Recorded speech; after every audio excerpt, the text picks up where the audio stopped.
Ladies and gentleman, പൃഥ്വിരാജിന്റെ ഞാൻ ആരുമല്ല എന്ന് പറഞ്ഞ സിനിമയുടെ ട്രെയിലർ വന്നിരിക്കുകയാണ്.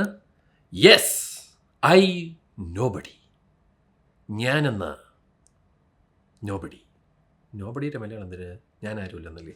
എന്തിനാവട്ടെ, അത് തന്നെ. ഒരു പക്ഷേ ഞാൻ ഒരുപാട് നാളായി വെയിറ്റ് ചെയ്തിരുന്ന സിനിമ ഇതാണ്. ഇതിൻ്റെ ഡയറക്ടർ നമ്മുടെ എല്ലാമായ റൊഷാക്കിൻ്റെയും കെട്ടിയോളാണ് എന്നെ മാലക എന്ന് പറഞ്ഞ സിനിമയുടെയും ഡയറക്ടറാണ്. പുള്ളിക്കാരനെ കാണാൻ ഏകദേശം എന്നെ പോലെയൊക്കെ ഉണ്ട്.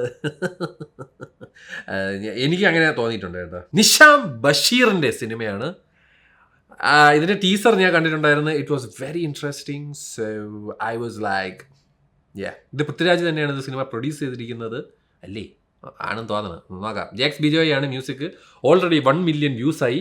പൃഥ്വിരാജ് ഏതോ ബസ്സിൻ്റെ അകത്ത് തളർന്നു നിൽക്കുകയാണ്. അതാണ് ഇത്. എന്തിനാണെങ്കിലും ട്രെയിലറാണ്. Nobody presents. എല്ലാരും കൂടെ അധ്വാനിച്ചൊരു മുതല് സാറിന് സ്വന്തമായിട്ട് വിളവണമെന്ന് വിചാരിച്ചാ അത് കുറച്ച് കൂടുതലല്ലേ സാറേ? അതുകൊണ്ട് സാറിന് കിട്ടിയ മുതലിന്റെ പകുതി ഞാകതാ കിട്ടിയത് മുഴുവൻ ദേഹത്തുണ്ട്.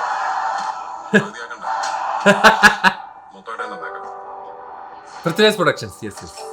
E for entertainment. Parvati Thiroth, after a long time. Man, she's one of my favorite actors. Rajeev ഏത് ബാങ്കിലെ അക്കൗണ്ട്? SSB. വരക്കണോ? അവിടെ തന്നെ.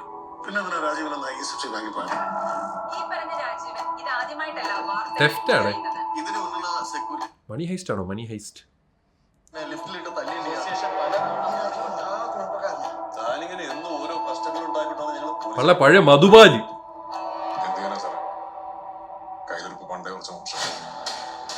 ഇത് പടമായിരിക്കും. പടം. ഖാലിദ് റഹ്മാൻ. കുറെ പേരുണ്ടല്ലോ. ഷൈജു ശിവറാമൻ, സഞ്ജു ശിവറാമൻ.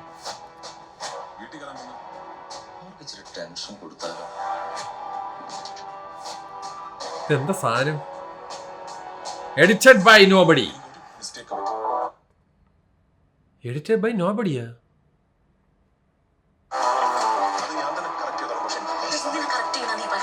വിത്ത് മ്യൂസിക് ഫ്രം മേനോ. അപ്പൊ ഇത് ഡയറക്റ്റഡ് ബൈ നോബഡിയാണ്. അഭിനയിച്ചിരിക്കുന്നത് നോബഡി. കൊള്ളാം. Nice, interesting.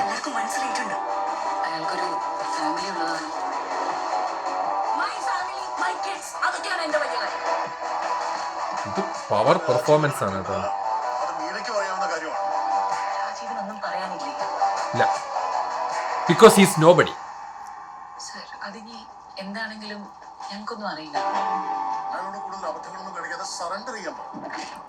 എന്തോ ഇതെന്താണെന്നൊരു പിടിയും കിട്ടില്ല. എന്തോ ബാങ്കും തെഫ്റ്റും അടിയുണ്ട്, ഫൈറ്റും ഉണ്ട്.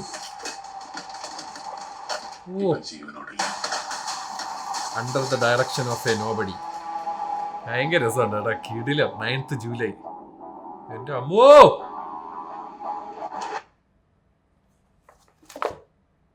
അവസാനം ഉണ്ണി. ഞാൻ ഉണ്ണിയെ വിളിച്ചോ ഇങ്ങോട്ട്?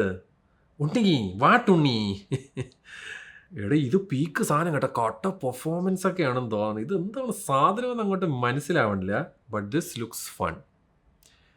നിങ്ങൾക്ക് എല്ലാവർക്കും അറിയാം, Rorschach was a psychological thriller. കുറച്ചും കൂടെ ഒരു സ്ലോ ബേണറാണ്. But I think this movie is gonna be കുറച്ചും കൂടെ ഒരു എന്താ പറയുക, edge of the seat, fast pace പടം പോലത്തെ ഒരു ട്രെയിലറാണ് നമുക്ക് തന്നിരിക്കുന്നത്. With the background music of Jakes Bejoy of course. It has to be a fast pace പടം. അവസാനം ട്രെയിലർ ഇങ്ങനെ കാണിച്ചിട്ട് സ്ലോ പേസ് തരല്ലേ?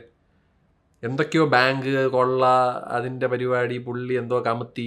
ഇനി ഒരു പക്ഷേ മറ്റേ നമ്മുടെ പൃഥ്വിരാജിൻ്റെ ദുൽഖറിൻ്റെ ഒരു പടം ഉണ്ടായിരുന്നല്ലേ, ലക്കി ഭാസ്കർ, അങ്ങനത്തെ വല്ലതും ആയിരിക്കും. എന്താണെങ്കിലും ജൂലൈ 9 കാണാം. ഒരു രക്ഷയില്ല. അവസാനം പൃഥ്വിരാജ് നിൽക്കണ ഒരു സാധനമാണോ നോട്ടമൊക്കെ. അതുപോലെ പുള്ളി വേറെ ലെവലാണ്. നിങ്ങൾക്ക് ആർക്കും അറിഞ്ഞോ, എനിക്ക് ഞാൻ ഭയങ്കര ഫാനാണ് അങ്ങേരെ. I like him man. Is amazing. ഇനി ആരൊക്കെ ഇനി കളിയാക്കിയാലും പുള്ളി വേറെ ലെവലാണ്. എനിക്ക് മറ്റേ പടത്തിൽ എനിക്ക് മറ്റേ എന്തിനാ ഒരു മറ്റേ ബോഡിയൊക്കെ കാണിച്ചുകൊണ്ട് പറഞ്ഞൊരു മറ്റേ എന്തിനായിരുന്നു, പള്ളിച്ചട്ടമ്പി. അതിൽ ആ ക്യാരക്ടർ എന്തായിരുന്നു? ആ പഴയ ക്യാരക്ടർ, മറ്റേതല്ല. This looks fun. This looks FUN. ഇതാരും ഡയറക്റ്റ് ചെയ്തിട്ടില്ല, ആരും മ്യൂസിക് ചെയ്തിട്ടില്ല, ആരും എഡിറ്റ് ചെയ്തിട്ടില്ല. ഓ, നമുക്കപ്പം മറ്റേ സിനിമയിലെ ഒപ്പീനിയൻ പറയുമ്പോൾ സുഖമായി. Edited by nobody, directed by nobody. എല്ലാവരും നോബഡിയാണ് അഭിനയിച്ചിരിക്കുന്നതും, കുറേ നോബഡികൾ. എന്താണെങ്കിലും ഐ നോബഡി കാണട്ടെ, ഇതിൽ വരട്ടെ. നിങ്ങൾക്ക് ട്രെയിലർ കണ്ടിട്ട് എന്താണ് തോന്നിയെന്ന് നിങ്ങൾ താഴെ പറയണം കേട്ടോ. ശരി എന്നാൽ.